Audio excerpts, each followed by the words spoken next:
Yeah, so good afternoon or good morning, depending on where you are, to everybody who's joined us for our series of educational webinars around return to work, health, safety, and things of that nature. So today we'll be looking at ergonomic assessments, what they are, and how you potentially or your employees could benefit from an ergonomic assessment. So we've got myself.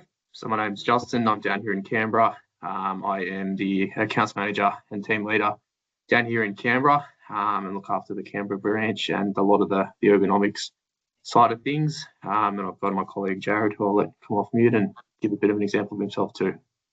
Yep, hi guys. So my name is Jared. I'm the branch manager in Victoria.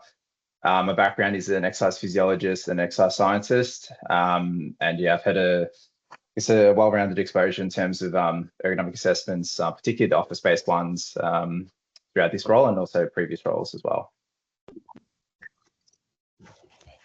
So we do encourage interaction throughout this this webinar as well. So if you'd like to leave about 10 minutes early to put your hand up and come off mute for at any point to give any feedback or answer any of the questions, feel free. Otherwise, we've obviously got the chat function as well available to you as well. So first part we'll start with. So just keen to see, I guess, from an audience perspective, if anyone has had an ergonomic assessment.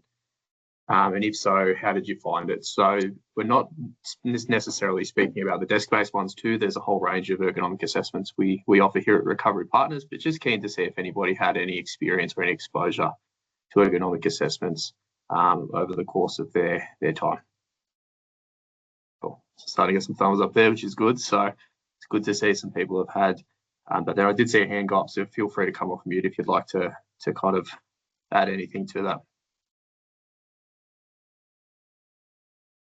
Cool. All right, no problems. We'll move on. So basically, an ergonomic assessment. So it's a pretty general and vague term, I suppose, ergonomic assessment in itself. Basically, what the assessments that we would conduct are systematic evaluations of an individual's work area, whether that be their desk, car, factory, warehouse, whatever it might be, their specific work area, with the intention of identifying any risks or hazards which may lead to consequential injury or illness. So it's really, I suppose, probably more of a preventative approach. There are some circumstances where it's more, I guess, trying to make to make the workstation more appropriate for someone who may have an underlying health condition as well or injury. So there's both ends of the spectrum there. We look at injury prevention and obviously injury management as a consequence of a potential injury or illness that particular employee or person may have as well. So why do we need an ergonomic assessment? There's a wide range of why we would. So similar to what I touched on before, obviously prevention. So we'd look to be preventing injuries before they happen in the first instance. So obviously we take the approach that prevention is the best medicine. Supporting employees' well-being, obviously being comfortable throughout the course of the day can help an employee feel a little bit more well supported and just generally better, hence leading to an increased well-being. Improve work performance. So that's obviously efficiencies is what we look at there, trying to create efficiencies so people can be more efficient when they're performing their role, whether that be at a desk or out in a factory working while packing boxes, for example. And it's also a really good way to address remote and hybrid work challenges. So obviously we've started to see a bit of an influx of work from home assessments as well as part of our role here at Recovery Partners. So there was obviously a period where a lot of people were working from home for a considerable period of time, and there's a lot of consideration given to that as well, just around how we can help to improve people's ergonomics at home. And it did lead to some grey area we noticed as well, particularly around how we can kind of improve it without looking to spend thousands and thousands of dollars on improved equipment and things of that nature. So looking at more real-time solutions there. Okay, so I guess the next one we'll touch on is when should you get an ergonomic assessment. So I guess it isn't really a one sort of rule in this circumstance. There's a lot of different, situations when an ergonomic assessment would be appropriate. First one we have here is onboarding of new employees. So obviously they'll be new to the workplace. You'd want to make sure that they're set up appropriately for the job that they're about to undertake. and that they have the relevant equipment to succeed in that role too. Another one is if you're experiencing any discomfort and or pain that doesn't subside. We're not always going to know if this is due to the workstation or not, but it's always good to sort of note it down, sort of raise your hand. At least someone can sort of have a look and just sort of see if there's anything else we can change up or amend in that workstation. If there's been a change in your workplace or worksite setup, as well as if there's been a change in your role that may result in an increase in the computer or desk-bound duties, as well as like just a proactive intervention too. So these are things that are generally good, even if someone has already had an ergonomic assessment in the past. You never know what can happen in the coming months, the year or whatnot. It's always good just to do a quick once over, make sure everything's still, I guess, above board, just yeah, to help look after the employees. So in terms of the benefits, there's obviously a fair few benefits for an ergonomic assessment. So as we mentioned before, the reason for it is to help identify potential risks, and obviously to help to assist with sort of mitigating them. So generally speaking, these risks can lead to, or if we do sort of acknowledge and address them, they can help reduce absenteeism due to injury or pain or discomfort. It can help improve productivity and performance, as well as quality of work. If they're obviously the employees sort of enjoying the job, the pain they once might have had in the past has gone. They'll likely obviously be able to concentrate a bit more. They'll enjoy coming to work. And yeah, like I said, the next part there, it does increase their comfort and job satisfaction. And it can also help improve in their workplace engagement. So the three types that we're going to look at today is the office, so desk-based work, vehicle assessments, and we'll briefly touch on manual handling as well.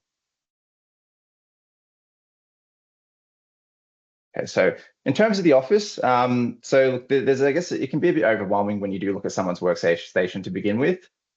There's obviously a lot going on. What I like to do, so when we're first engaged, we'd usually sit down with the person themselves, get an understanding of their role, the physical demands, what's required in a typical day. I'll then sort of comment on if there's any red flags or concerns present, such as any discomfort, pain, or injuries. We'd then usually, after having that conversation, would like to sort of get them to sit down at the desk. We'd like to see them to use their equipment themselves, just so we can get an idea on how much sort of mouse work they use, the keyboard, is it more sort of the laptop and the monitors or whatnot. I will just sort of note down a few points there. Initially, my starting point after having that conversation would be to look at the desk myself. So generally speaking, if the desk has a height adjustable function, it'll allow me to sort of position it to the chair. So then I'll know, okay, go straight to the chair. That'll be my first focus point. If it isn't, however, that'll mean that I'll have to bring the chair up to the desk, and I'll get into that a bit later for my reasoning for that one there. So in terms of the chair itself, we'd like to look at that the feet are flat on the floor as one of the first points. The only other instance that this might not be appropriate is if we have a desk that's standard, that's fixed, that is higher. So we'd have to bring the chair up to have that sort of upper limb position there. So therefore, we could look at bringing things in such as feet footrest, as we wouldn't like to have our feet sort of in a pointed position for too long. So just to summarize, if we can't adjust the desk, I'll then move the chair upwards because I'd like to focus on your upper limb position. So I'd like it to be comfortable and relaxed on the desk there. And then we can always bring in, say, something like a footrest to help ensure our ankles are at an appropriate position there. We'd also look at the backrest itself. So one of the first things that I see that isn't sort of adjusted, that can be a pretty, can make a pretty big difference, is the lumbar support. So a lot of people, they don't, I guess, look at it, they don't notice it. But when you look at the back of your chair, you'll see that at the bottom there is a bit of a groove that's coming out, and that groove should match the lumbar spine, so your lower back essentially. So what we want to do is we want to match that to that curvature there. So if you put your hand on your lower back, you should sort of feel that curvature there. So that'd be the first thing we'd want to adjust. And like I said, usually that's one of the main things that we see that isn't sort of in place. We'd also adjust the backrest angle too. So usually we aim for it to be sort of upright, but then with a slight recline. The reason we say a slight recline, I know we all talk about having an upright, straight posture, is that if it is too direct and too upright, as a human, we're generally lazy. We want to take the easy option out. So what we'll do after 10, 15, half an hour, you'd usually see us start to lean on the side of the desk. Our posture would be slouched. Yeah, we'll just find something that's more relaxing for us. So, and if it is like vice versa, too far back, you'll notice that we'll have sort of a slouched over posture. We'll be sort of rounded like this, just to be able to use our keyboards correctly. The next part we'll touch on is the desk itself. So like I said, there's two options. Look, personally, I don't think that there's one option is better than the other. The thing with this we sort of stress is it is a preference. The main thing for a height adjustable desk is that it allows you to alter your posture whilst working. If you have a standard desk, a fixed desk that you can't, you don't have the option for, you can just as easily go grab a drink of water, go to the bathroom, have a break, a stretch break, whatever it is. The main thing that we're sort of stressing here is that you'd want to have frequent breaks throughout the day to change your posture. That's all after. The other thing we'd like to note as well is that we'd like to have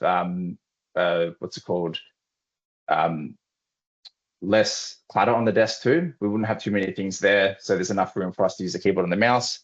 And we don't want it too low as well, just to ensure that there is enough clearance for the lower limbs, your legs. I'll get to a picture in a sec as well that can sort of give you a bit more of an understanding of what we're looking at here. In terms of the monitors, that's generally what I look at next. Positions can vary greatly with your monitor. Look, I've seen people that have gone, essentially just had the laptop all the way to a security control room where there's about 20, 30 monitors there. So it can get pretty complex, but usually you're looking at a monitor, a couple monitors maybe, and a laptop there. Main thing to note is that we'd like the monitor to be at approximately eyesight level, the top of it, the top third. We'd like to have it about arm's length apart too, away from us. And if multiple screens are being used, I know this can be difficult, but we'd usually have the main monitor that we use in the primary one directly in front to us. And in terms of peripherals, so we're looking at the keyboard and the mouse. Would like to have this inwards from the edge of the desk, approximately 10 centimeters or so. The main point we're after here is that you have enough room for your arms to rest on. If it is sort of too far to the desk, we can get people that less upper limb movement, less positioning to rest your upper limbs. It can cause a bit more of an angle at the elbow here, and obviously we want to avoid that. In terms of the keyboard stand as well, another personal preference, I'd like to have it flat. I wouldn't use the stand itself. Generally, if we're in positions that are sustained for too long, such as extension of the wrist, it can lead to things such as elbow pain too. And everything we essentially use at the desk, we want that to be sort of close to us as well. So just if you jump to the next page, I'll sort of give an indication of what we're looking at. So as you can see here, it's a bit more of a visual for you. We sort of like to look at a 90-degree angles here. So like I said, this is a height adjustable desk here. It shows someone sitting as well as someone standing. We have that 90-degree angle there at the knees, feet flat on the floor. And as you'll see as well, you have that 90-degree angle at the elbow too. This just allows for that enough sort of surface area for us to sort of rest our limbs here. We can get into a habit of positioning our chair or our desk either too high or too low. If it is too low, like I said before, you can tend to sort of lean side to side, which is obviously something we'd like to avoid. If it is too high, after a while, we tend to sort of shrug our shoulders and it can cause a bit of neck pain there too. And you can see as well with the monitor there, we're looking at having our relaxed posture in the top third of the screen. Yeah. And this is just another example there.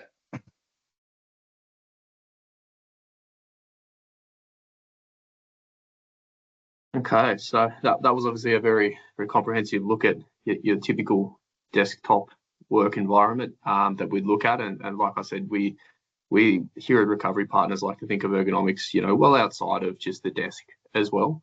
So there's been a few instances where we've worked quite closely with clients in the manual handling ergonomic space as well, and looking at mechanical aids and things of that nature there that we can look to implement just to basically help with ergonomics for people who are completing very repetitive tasks. And I'll often refer back to warehousing and things like that here, just because of the ability to automate some of those processes and make things a bit more appropriate for people based off of their height and their reach and things of that nature. So typically what we would consider when we're looking at manual handling ergonomics, we basically would assess the work environment, have a good understanding of any challenges in relation to the items being handled, and would also give some assessments of spatial constraints and considerations. So people sometimes are required to work in very small, tight spaces, which don't always allow for optimal ergonomics and optimal movement.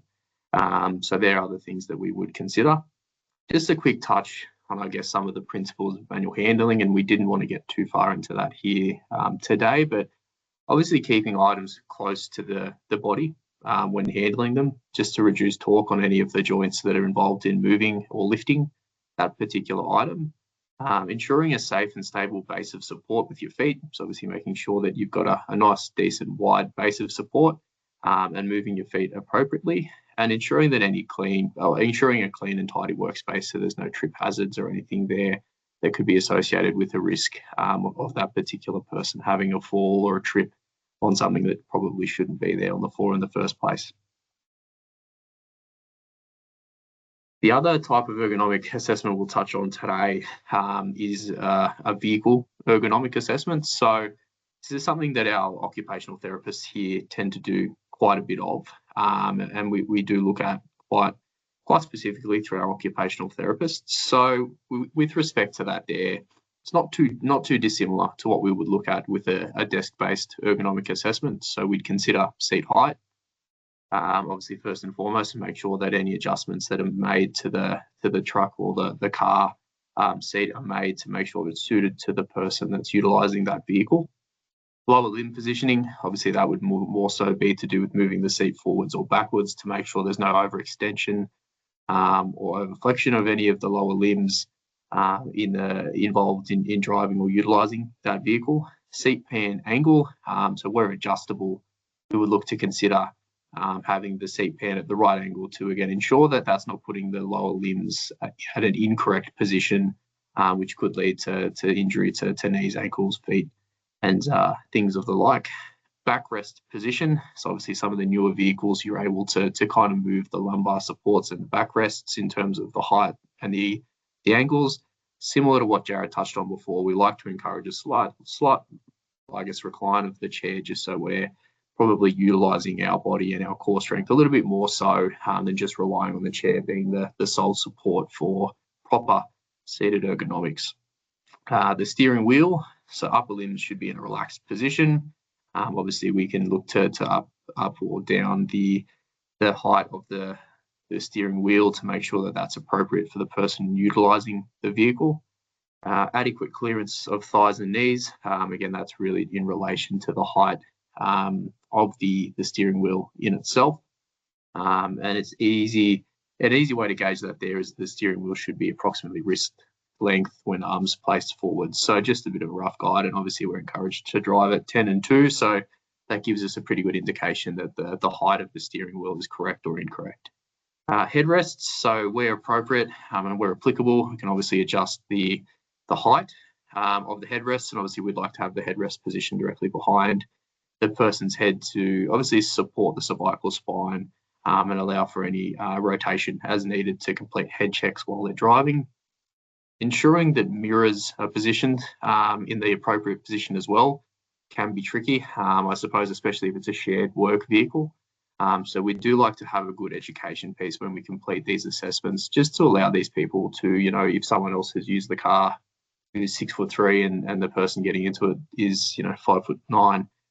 Just giving them the education of how we would look to set the mirrors up so that they can complete those mirror checks with minimal cervical flexion or extension or rotation, which could be disadvantageous to obviously their cervical spine. And obviously fatigue rates too. So for people who are completing a lot of driving, fatigue management is a factor that we do consider and look at. And obviously we'd encourage them to kind of take those rest breaks as feasible, obviously depending on their situation and their job. A bit of an example here, similar to what we had for the desk-based ergonomics, and obviously we've got the steering wheel the wrong way around in this particular example, but gives you guys a bit of an understanding of what we'd look at, from an ergonomics perspective. So obviously the chair position, the lower limb positioning for the chairs as well is allowing him to be in a nice neutral position, wrist height, shoulder height, and obviously he's got the headrest in the right place as well. So that's just a bit of a visual of what we look to kind of have as an ideal setup for people in a vehicle when we're completing these vehicle ergonomic assessments.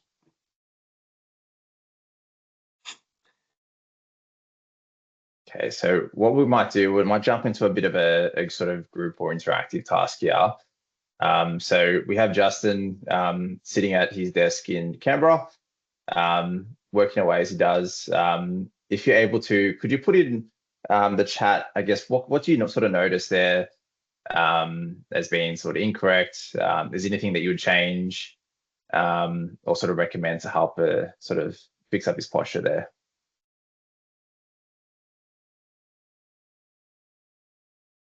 Yep, low monitor height for sure. Yep, that's a good one.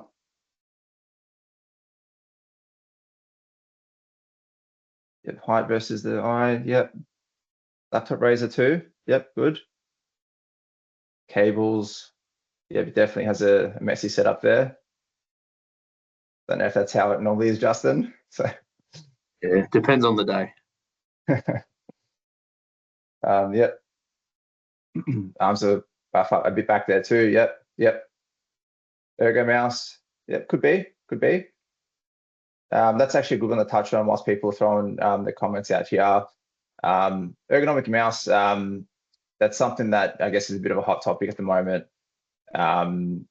Look, I guess it is obviously great. It's good. It puts the hand and the wrist into a bit more of a neutral position. So obviously, if you have one, that's great. If you don't, it's not the end of the world. We do look to have a mouse that does fit appropriately into the palm of your hand. So we just don't want something that's too small where you feel like you're sort of overly gripping throughout the day, or something that's too large there. So yeah, if you have one, great, but I wouldn't sort of go out and sort of stress about it unless you do have some sort of niggling your wrist or elbow pain there. Yes, definitely cluttered. Monitor to move. Yep. Okay. So yeah, look, you guys have pretty much touched on most of it there, which is sort of great. We'll sort of jump into the next photo there. Yep, perfect. So yeah, as you can see, Justin's using a monitor raiser there, which is good. It brings it a bit higher up to in line with his sort of eyesight. The keyboard as well, probably move it in a little bit, but it's still, I guess, a good appropriate position there. He's not slouched, he's upright too. He does have that 90-degree angle at his elbows as well. Laptop is to the side. It looks like it's a secondary sort of monitor there. If it was something that he uses, which it looks like he isn't at the moment, would then recommend to have that a bit higher up, in line with the other one, just slightly off to the side, just to sort of reduce that sort of neck movement there. There's definitely a lot of clutter, which looks to be improved. In terms of the light as well, there could be some glare there too as well. That's another thing to note. Usually it's I guess we kind of want to keep the monitor brightness or whatnot to be a similar level. So if you have sort of two different monitors, we want that brightness to be similar, but we also want to make sure that there's enough sufficient sort of external light, whether it is from a separate window or a lamp or whatnot, to help illuminate this spot. So yeah, definitely you guys picked up pretty much everything there, so pretty impressive.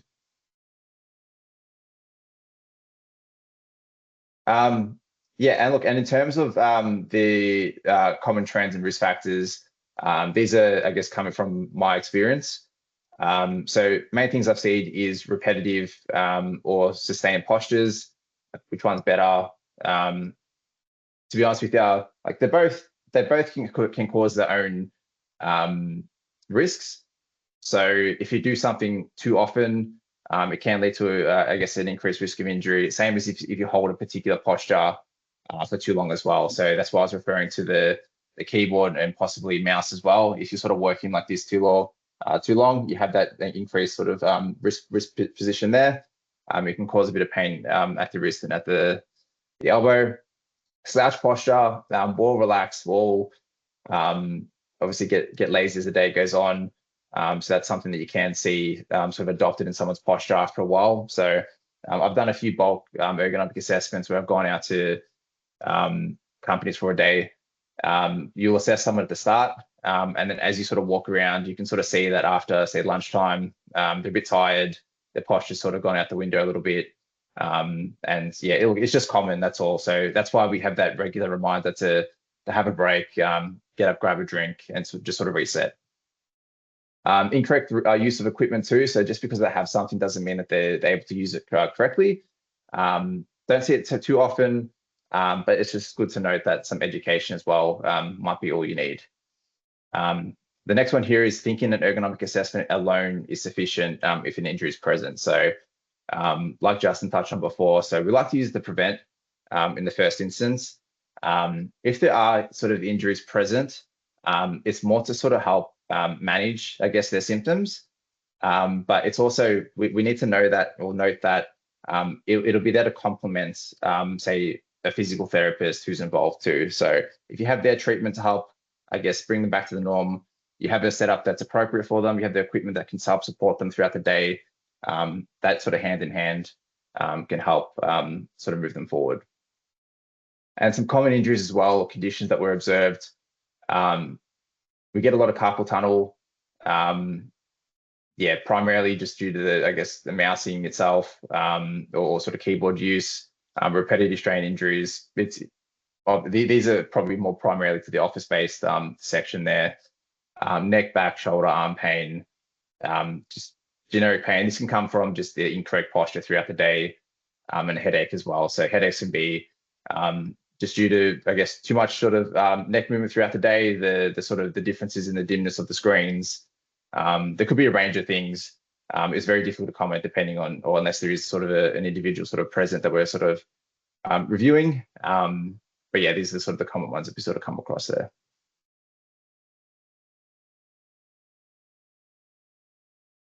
The next point I'd like to touch on. So we've had the pleasure of using wearable data or wearable technology to be able to give us real-time data in some of these ergonomic assessments. And this, I guess, the use of this ties in more so with manual handling and ensuring appropriate ergonomics with manual handling kind of, I guess, situations. So there was a project that we did with a client. I'm not able to share the report or any of the findings just due to privacy concerns, but a bit of an overview of what the requirements were. We had a client who was doing some work in data centers. Their employees were required to be shifting batteries, which weighed up to about 10 kilos at a range of heights. So anywhere from, foot height all the way up to above head height.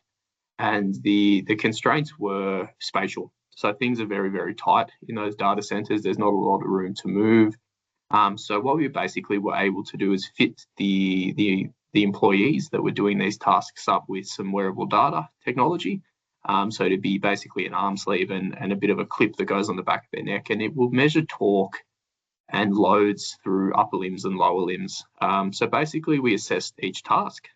So basically from the process of unpacking the batteries on a pallet to loading them into the truck, to taking them out to the client's site, to unloading at the client's site, and then swapping the batteries in and out. So basically the objective was to try and figure out if completing a one-person lift was more appropriate, or if introducing a two-person lift was more appropriate. The consideration there was around, obviously, with two people in a cluttered space, it created some particularly tricky instances and considerations there. So the outcome of it was that everything they were doing was within a safe load.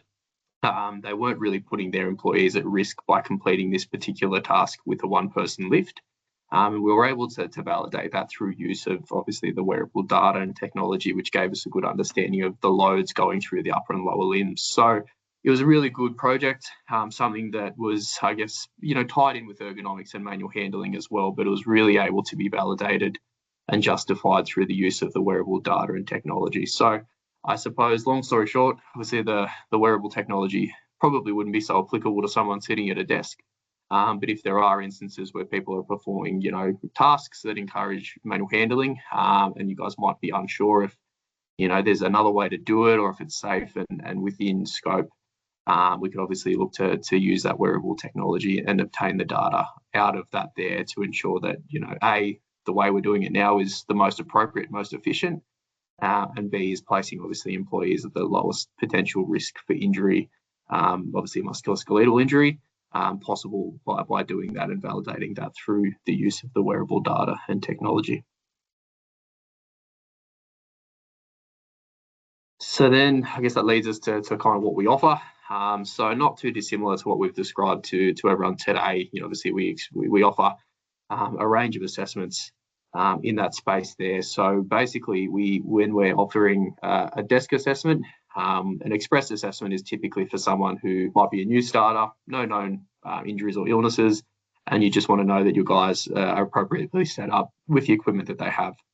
A standard ergonomic assessment might be for someone who has recently changed work areas, might have some niggles or potentially a little bit of lower back pain as they go throughout the course of the day, and they require a bit of a review of their desk assessment, of their desk to assess that and make sure that things are set up appropriately to deal with those particular niggles.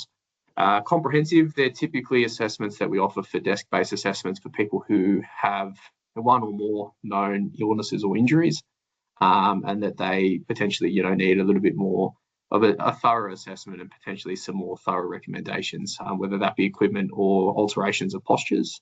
Bulk assessment, as Jared touched on earlier, we've had some clients who have completely moved offices and have 50 to 100 people, and we've kind of just spent the day or half the day going through and making sure that everybody has an appropriate setup, and that's done on quite a quick tick and flick basis, I suppose. And obviously the vehicle ergonomic assessments as well, for people who are spending long periods of times in cars, spending time on the road as part of their role, or delivery drivers and things of that nature. And obviously the one thing we don't have added there would be that other kind of manual handling / ergonomic assessment we might look to do in the situation where someone's required to do some lifting or some manual handling, and the requirements there need to be looked at and validated. So that basically brings us to the end of today's discussion. Was there any? I do know that the chat box has been lining up, but did anybody have any other questions that they wanted kind of answered or looked at particularly at the moment? Jared and I will also be in touch with everyone that's attended today with a bit of an email, so there will be an opportunity to come back to us as well in a bit more of a private forum, should you prefer to do it that way. So if anyone wanted to come off mute or put anything in the chat box, feel free.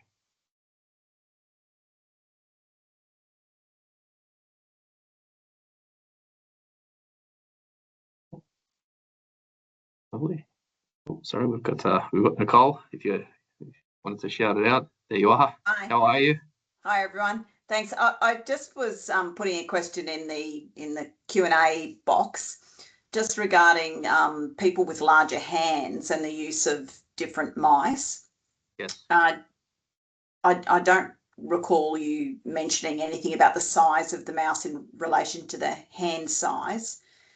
Find that people get static loading through their forearm if they're crunching up their hand like a claw to actually access the clickers on the buttons. Do you have any strategies around what you might do there? Definitely. Look, there are, I know Jared did briefly touch on ergonomic mouses and things of that nature, but it's a fantastic question. And there's been some instances where I've gone out and done an assessment and the mouse has been way too small or way too big.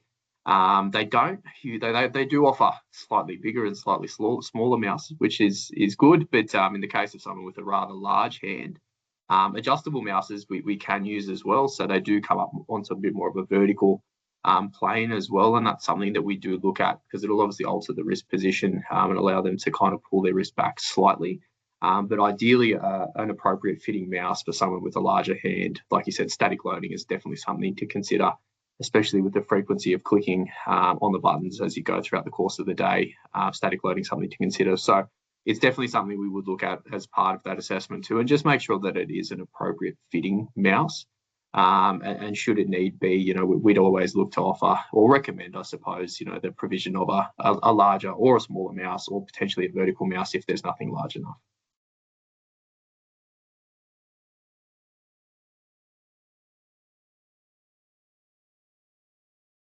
I'm going to see a question here from Kerry in terms of so chairs with or without arms. So what would you recommend? It's a good question because it is something that does sort of pop up a fair bit. Look, the only time I'd sort of recommend a chair that wouldn't have sort of arms is if it does get in the way of you using your desk. So if it brings you sort of like, so if you push yourself into sort of use a keyboard and you can't get into that sort of upright, appropriate posture on the desk because of the arms, then I'd sort of recommend that you don't have it. You can sort of, most chairs will have the ability to sort of go a bit lower, go a bit higher, but that doesn't always necessarily resolve the issue. So yeah, essentially I'm happy with it. I don't have any concern with it, just when it does impact your use of the desk space itself.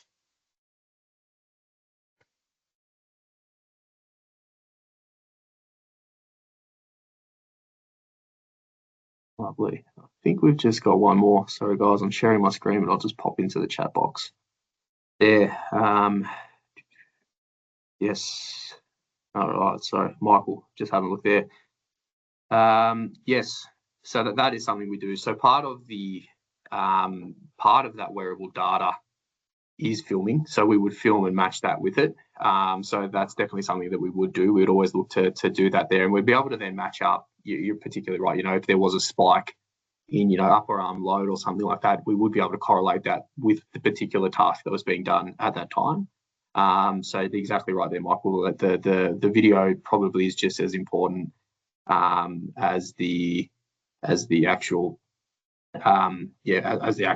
wearable data itself. Sorry, and I've jumped the gun a bit. Sorry, I see Jovan as well. How does workplace ergonomics assessments address standing desks?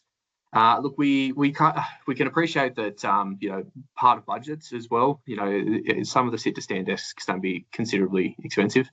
So we do look at ways there, and look, we do encourage people, you know, particularly with back injuries or you know, lower limb considerations and things like that, to alter their position and to go from sitting to standing. So we would look to potentially, if the person has a sit to stand desk at the start, fantastic. We'd obviously assess it and make sure that the height is correct.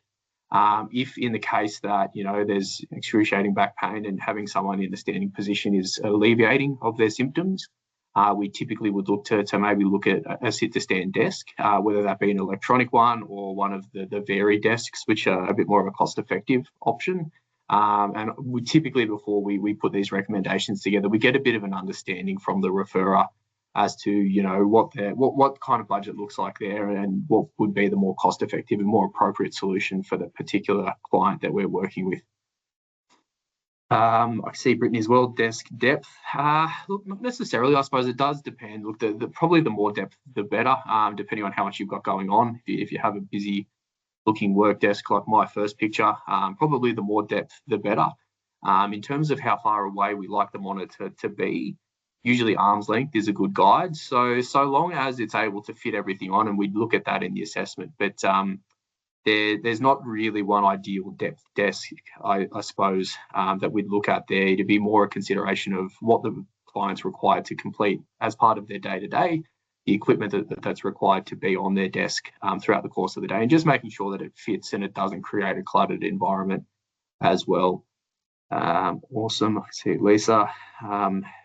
More recent, which supports effectiveness of computer-based ergonomic assessments. Yeah, there is. I suppose we've probably seen it, I suppose, anecdotally as well, through the whole kind of COVID and, you know, working from home situation. I know that there was some concern Obviously, just around employee wellbeing and how people would cope working from home. And I know a lot of people probably didn't have access to the appropriate ergonomics, and a lot of people were hunched around a laptop at the end of their dining table for quite a period of time there. So we do anecdotally see improvements too. And look, sometimes we have people who have a workers' compensation claim, and part of our service delivery to them would be looking to make sure that they have an appropriate setup. And if the injury that they've got is relevant to that there, we typically see a bit of a reduction in the, I guess, the severity of symptoms and the frequency of the onset of those symptoms as well. I can see Michelle as well, moving to a new office where staff will have to hot desk 5 days a week. Yeah, look, hot desking, I guess, is a good point we haven't touched on. It's very, very, very tricky. You know, I guess you set someone up, obviously, to have a desk that's suited to them. So a big part of what we do as well is we really try to encourage, I guess, education as well. And part of what Jared showed before, we obviously have those handouts or those visuals. We will give those out to people as well. And it just helps them to kind of understand that if they're going to a new desk for Wednesday as opposed to where they were on Monday, how they can kind of do a quick check over just to make sure things are set up appropriately for them. And I guess we do give, as part of the recommendations of our reports, all of the measurements as well. So desk height, chair height, monitor height, those types of things too. So although it can be tedious, we do really try to provide education for people so that once they might need to hot desk or be in that situation, they know how to kind of roughly set their desk up on the day that they might be at a new desk. Just working my way down there. Cool. Ask a question about CPAD sizes, definitely, Kerry. Something that we consider as well, we look at what we call the popliteal gap, which is basically the depth or the space between the back of your knee and the back of the chair. So that's kind of the indication there. We typically look for about 3 fingers space between there, and that's a good indication of what we look at in terms of having the appropriate size or the appropriate depth seat pan. And obviously you want the person to be comfortable too. So we would make sure that we measure that there and try and fit that against the person's biometrics as best as possible. Most suppliers these days with office furniture and chairs are quite good at having a pretty good range of different seat pan sizes. So that's something that we definitely consider on the day of assessment, and we measure just to make sure that the appropriate seat pan, is issued. Nicole's bang on there. Yeah, I would say 750 is typically, I guess, the minimum usually we see. Sometimes you can get a bit more depth, but a very common depth for desk is 750 millimeters, which seems to work really well for most people in terms of fitting everything on and making sure that that they don't feel too cluttered.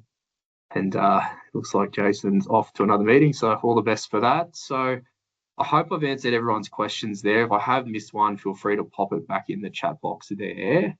Like I said, otherwise, Jared and I will kind of craft a bit of an email to everyone who did attend today, and we'll look to kind of get that out. And if at any point, you require some advice or you have some questions or you want to understand a bit more about how we could kind of help in any of these situations, feel free to obviously reach out to either of us or to our main line, and we can obviously advise appropriately. Caleb, your 3 to 9, yeah, 3 to 9 does work as well. So it does depend on the size of the person too. So like Jared said, we'd probably look at wrist and hand position. So, for some people who are a bit smaller, that kind of 10 to 4 works. Otherwise, people who are sitting a little bit further back, 3 to 9 can be appropriate too as well. And that's something we'd look at in relation on the day as well, just in relation to the biometrics of the person and how they kind of grip and hold the wheel. Cool. I hope that answered that one for you, Caleb. Awesome. So I've got Alex there as well. How do you overcome issues with a claimant that has capacity for work but limited or no capacity for driving? Is the single service driving ergo utilised to increase capacity? Look, it can be. I guess what it would do is obviously prove that in your particular instance, I'm assuming that your particular person would be driving as part of their role, and that's part of it. So a vehicle ergo would be a way. Not actually part of their role. Sure. So it's more getting to and from work. Yep. That's right. Sure. Look, it could be, I guess, helpful just to make sure that the appropriate things are in place have them set up and do the driving the most possible. If you don't mind me asking, how long was the trip either way? It depends, because where our sites are based, sometimes we can be logistically challenged because they're semi-rural facilities. So for some, it also depends because they're shift workers. So they could live locally or they could live over an hour away. Sure. And I think, look, pacing as well is probably going to come into it. It can be frustrating. I can appreciate for the claimant potentially as well that they might need to stop every so often, get out, and kind of move, depending on what the injury or the issue might be there. But a driving ergo, I wouldn't say it would increase capacity, but it would go a long way to showing that obviously we've done everything we can to ensure that their setup for driving is as appropriate as it can be given their injury. And I think then maybe working with potentially their treating team if they are on a claim, and assuming they're seeing a physio or an EP or someone of that extent, that they could potentially work on pacing strategies or just ways to identify when they might need to stop for a quick 2-minute get out, walk around the car to kind of pace that break as well. But so I wouldn't say it would probably necessarily lead to an increase in capacity, but I think it would go a long way to showing that obviously we're doing our due diligence to ensure that they've got the appropriate setup to mitigate the risk of any potential further injury or exacerbation of such.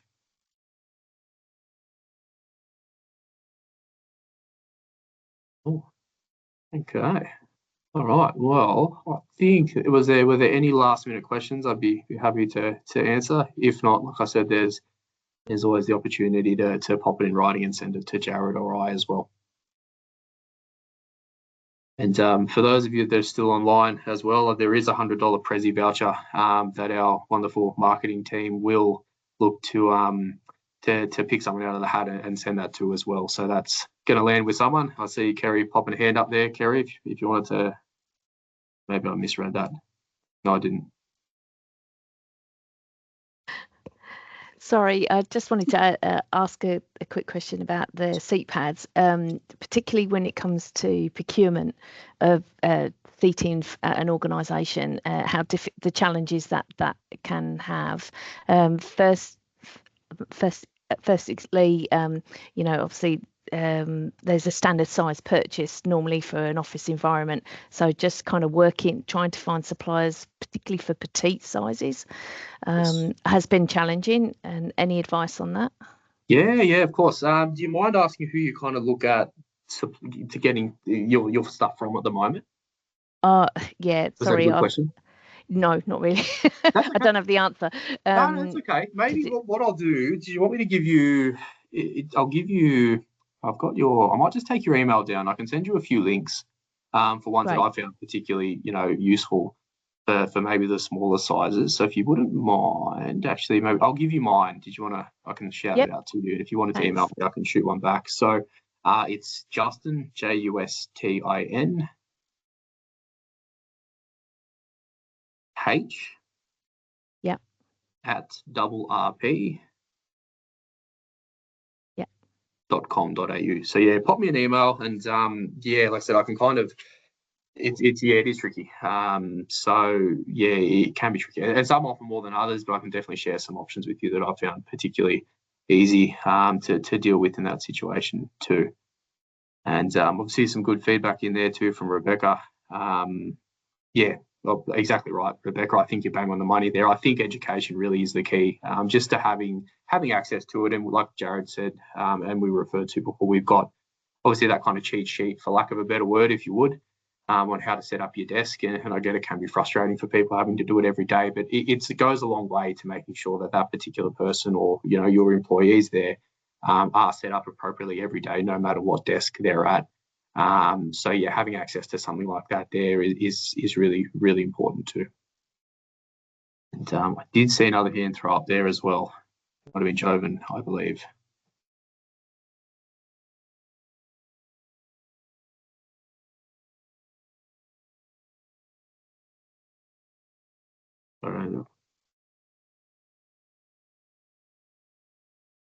Hello, can you hear me? Yes, there you go. Got you. Yes, sorry. Okay. Your thoughts on AFRDI certified chairs? Yeah, Look, I haven't had a lot of experience with them personally, so that's something I might do a bit of feedback on. So maybe if you wouldn't mind, Jovan, I've got your, maybe send a quick email to that that email, the inquiries email that Jade just popped in there. I'll do a little bit of research because I don't want to send you down the wrong path. As I said, it's not something I've kind of used a lot of or gone down that route with. But yeah, if you wanted to pop a quick email to that inquiries inbox, they can forward it on to me. I can have a look and definitely get back to you on that one. Thanks. Not a problem. I just got a question about lighting. Have Yes. you had any when people complain about headaches or something, whether it's got to do with the natural environment light or the actual lighting in the office itself, or combination of the two? Yeah, it can be a combination of the two. I think you've got to kind of look at and consider obviously the sun movement over the course of the day, lighting obviously via windows.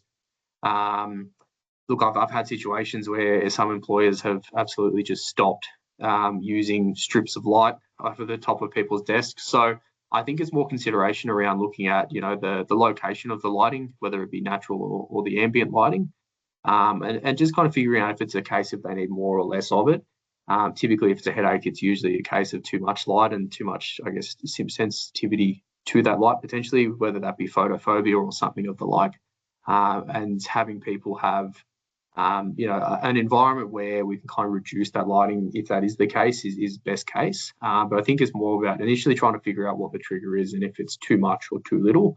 And like you said, usually it's hard to kind of nullify the ambient lighting. Obviously, people need lights to be able to see, but yeah, trying to minimise natural lighting is usually the easiest way to mitigate that. Thank you. No problem. Fantastic. Okay. Well, thank you everyone for today. I appreciate all the questions. It's always good to have that engagement with you guys there. So obviously Jade had popped in the chat box there. We've got our inquiries inbox. So if there's any questions, feel free to shoot it through there. Otherwise, Jared and I will attempt to get an email out to everyone within the next kind of 24 hours or so, just with our details. And look, if there's any questions or how can we help in those spaces, of course, feel free to reach out and we can let you know how we could be of assistance.